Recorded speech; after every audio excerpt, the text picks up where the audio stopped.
would you respond in a house fire? Imagine that you're in the house and the house is catching fire and the doors are shut and the windows are closed and you cannot get out. Wouldn't you say that the first thing that you should do is to stop throwing flames on the fire, stop throwing fuel on the fire? Then wouldn't you also say that you have the right to ask others in the home not to throw fuel on the fire? That is veganism. Because if we look at what is happening on the planet today, the earth is on fire. The earth is on fire. Literally, it's on fire. It's heating up. The temperature has gone up by 1 degree Celsius. And if you look at why are we setting fires deliberately on earth, the number one reason for setting fires is for animal agriculture. So these are all the fires that were set in 1 year throughout the world just to clear more land for grazing animals. So when we ask people to go vegan, we are saying, please do not set fires anymore on earth. So this is why we have a right and we have the obligation on behalf of the rest of humanity and on behalf of all other life on earth to ask our fellow human beings to stop setting fires on earth, to go vegan. And this is the personal change that's needed for us to achieve the social transformation. Because Gandhi said, there is no social change without personal change. That's what he meant by when he said, be the change you want to see in the world. And he used that in his independence movement. He said, I consider it my duty to induce people by every honest means to wear Khadi.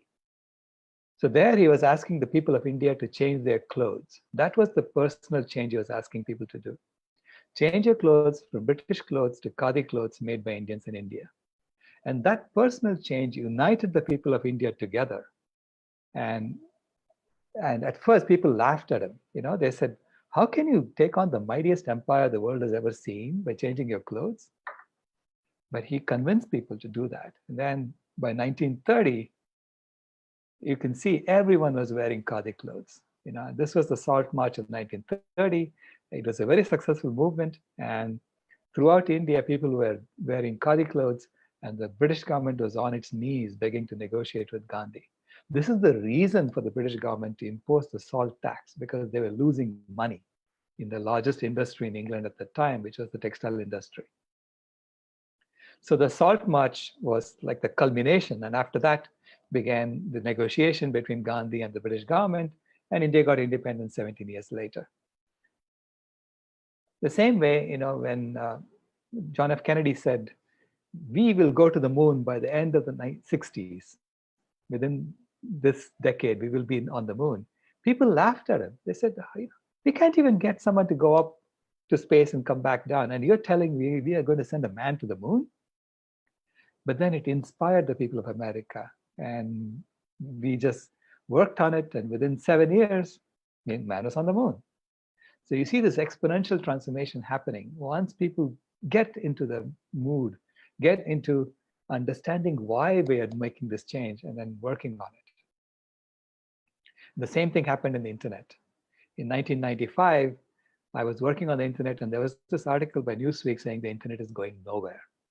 It's going nowhere. No, who's going to buy things on the internet? Who's going to read stuff off the internet? I can't even get a search question for the date of the Battle of Trafalgar working properly. So that was the article.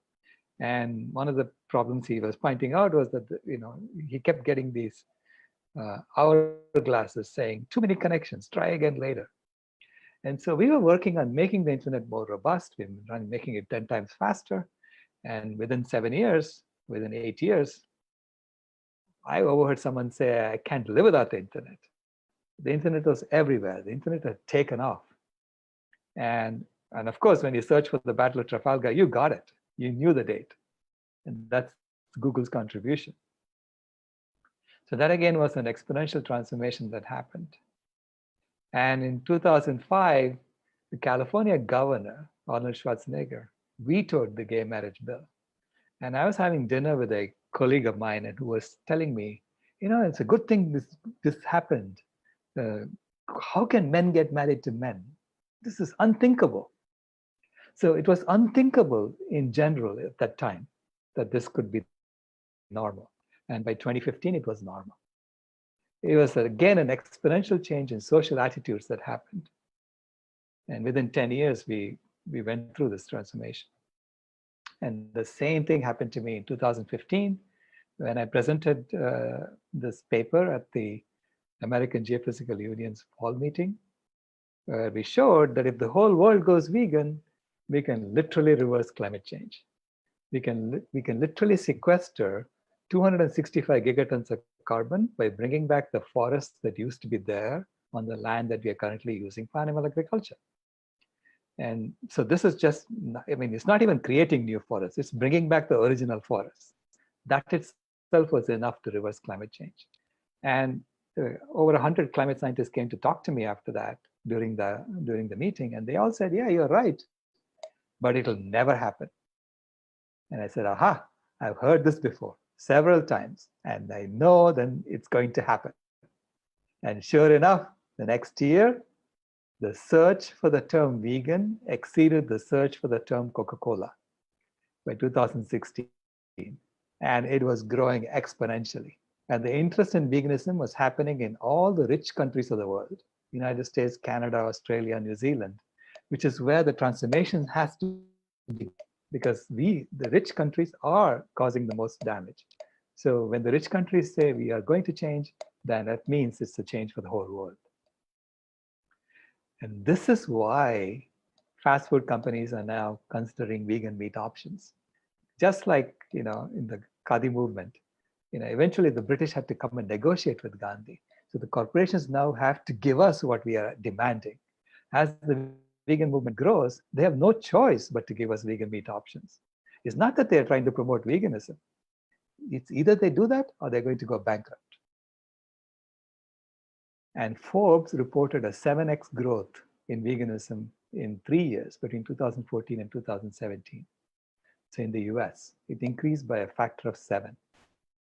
So which means if we just continue the same rate of growth, by 2020, it'll be another factor of 7. By 2023, a factor of 49. And by 2026, a factor of 343. This means that if even 0.3% of the people were vegan in the US in 2017, 100% will be vegan by 2026. So that is what we are working towards, a vegan world by 2026. We know it is already on track to happen. We need to get all the collateral in place for it to arrive. And that is the Vegan World 2026 project. And this is the Khadi movement of the 21st century. And this is why I say that I consider it my duty to induce people by every honest means to go vegan.